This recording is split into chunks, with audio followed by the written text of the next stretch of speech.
What's up guys, XHOUNDISHx here, and today we're going to be taking a quick look at the B-29 Party Favor, a new pulse rifle in Rise of Iron which comes from the Crucible vendor. This weapon is in the same archetype as the Hawksaw and PDX variety of pulse rifles. This is effectively the replacement for Hawksaw as the Crucible pulse rifle from the vendor. It's a very strong archetype for PvP. We'll go over more stats shortly, but let's take a look at the role of this weapon that I'm using. So my friend got this thing dropped with a very good set of perks. Initially we have the sights, MD Reflex, Steady Hand IS, and the OEG scope.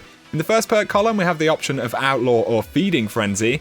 In the middle row, we have Perfect Balance or Feather Mag. And finally, we have Counterbalance. So this is a fantastic role of the weapon. To briefly mention the vendor role, it's not bad, but you're going to want more stability options if you want a near to Hawksaw level of performance from this weapon in PvP. So this thing is a 73 rate of fire and 7 impact variety of pulse rifle. To make some brief comparisons to Hawksaw, the base range of Party Favor is 31 versus Hawksaw's 27. We have a base stability of 65, which is slightly lower than Hawksaw's 72. The reload speed is at 78 versus Hawksaw's 80, which is fairly negligible. Party Favor does win out with aim assist stat though, at 70 over Hawksaw's 60, but Hawksaw has an equip speed of 89 over the Party Favor's 74 points. These are a lot of comparisons to make, but we're talking about what is pretty much the flagship of pulse rifles in PvP right now, so it's worth knowing the differences. In terms of PvP performance, you're going to have a pretty great experience with a good roll of this weapon. It handles really well and causes that great flinch, which is part of the appeal of this archetype.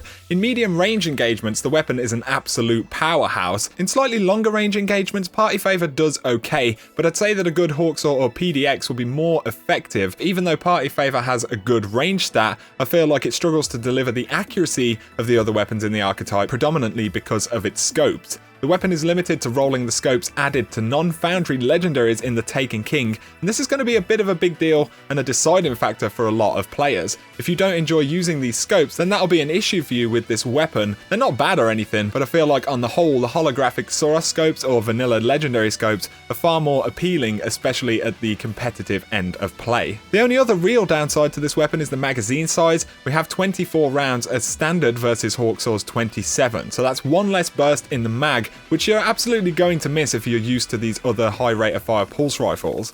Other than these few points though, it is a fantastic weapon, and with the right bonuses it will be very effective and is a really great option for newer players who perhaps don't have access to a Hawksaw or PDX just yet. The top tier bonuses you could roll on this weapon include Outlaw, Feeding Frenzy or Life Support in the first column. The stability, Small Bore or Perfect Balance are good options. Braced Frames mag size expense wouldn't be too great on this weapon, but in the final column you have a lot of very nice possibilities, so Third Eye, Glass Half Full, Head Seeker, Counterbalance and Rangefinder. If you can get the stability right on this weapon, then there are a lot of great choices you can roll with. But there you go guys, just a quick look at the B-29 Party Favor, the new Crucible pulse rifle. So if you guys have enjoyed this video, a like below is appreciated. Let us know if you've tried this thing or have any awesome rolls. If you're new to the channel, be sure to hit subscribe for a lot more Destiny content. But for now, you guys have an awesome day.